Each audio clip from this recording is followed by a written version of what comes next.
Hello friends, आज हम पढ़ेंगे दोस्तों ब्रदरहुड, जिसे लिखा था ऑक्टेवियो पाज ने।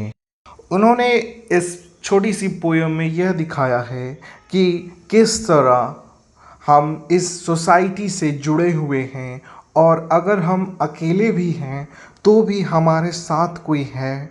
और ये जो अर्थ है, ये जो वर्ल्ड है, वो आपको कभी भी अकेला नहीं रखता, क्योंकि एक दूसरे से एक जुड़ाव है, एक भाईचारा है, एक ब्रदरहुड है। इस पोयम में हमें 8 लाइनें देखने को मिलती है जो कि फ्री वर्स में लिखी गई है, यानी इसमें कोई राइमिंग स्कीम आपको नहीं मिलेगी। और ये जो पोयम है दोस्तों, वो एक होमेज है, यानी कि ये किसी को आधारित है। एक ग्रीक पोएट थे जिसका नाम था क्लॉडियस पेटोनी, जो कि आपको अभी पिक्चर में दिख रहे होंगे। इन्हीं को यह डेडिकेटेड है, क्योंकि ये होमेज में इसलिए आते हैं क्योंकि ये एक राइटर हैं, एक ग्रीक राइटर जो कि मैथमेटिशियन भी थे। ये होमेज इसलिए भी बनाया गया क्योंकि ऑक्टेविया, जो कि इस पोएम के पोएट है, वो काफ़ी ज़्यादा इनसे प्रभावित थे। तो आइए अब ऑक्टेविया पाल लोज़ानो के बारे में जानते हैं, जो कि इस पोएम के पोएट हैं। उनका जन्म हुआ था 31 मार्च 1914 में और इनकी डेथ हो गई थी 19 अप्रैल 1998 में। यह एक मैक्सिकन पोएट थे और डिप्लोमेट भी थे। इनके अवार्ड्स को ले लिया जाए, यानी इन्हें कौन कौन से प्राइजेस मिले, तो वो थे Neustadt international prize for literature and Nobel prize in literature भी इन्हें मिल चुका है।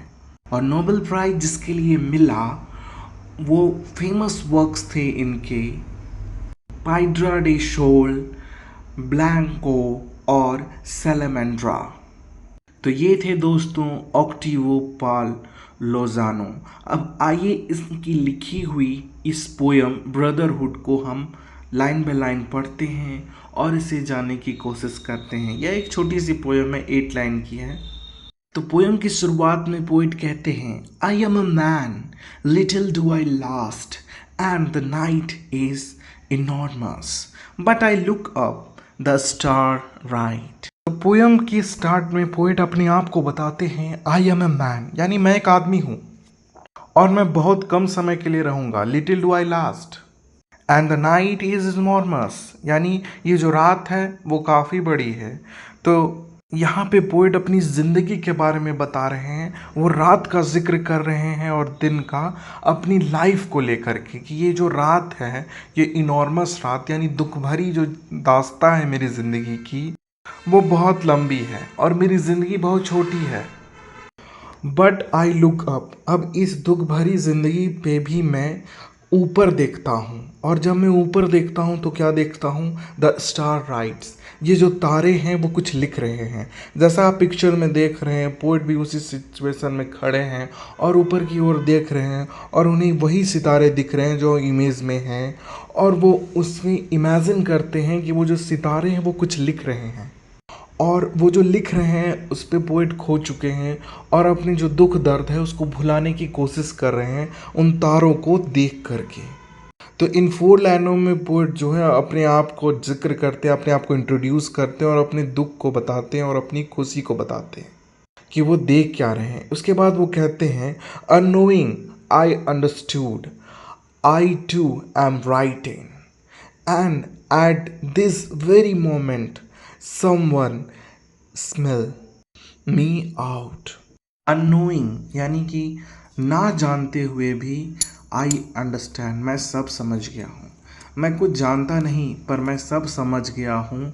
I too am writing, यानी मेरे बारे में इन तारों में लिखा जा चुका है, यानी मेरी किस्मत लिखी जा चुकी है। मैं उस किस्मत को जानता तो नहीं, पर मैं समझता हूँ कि मेरी किस्मत लिखी जा चुकी है। एंड एट दिस मोमेंट, यानी कि और इस वक्त, a very moment, someone spell me out, यानी कि कोई है जो मुझे देख रहा है और मेरे बारे में लिख रहा है।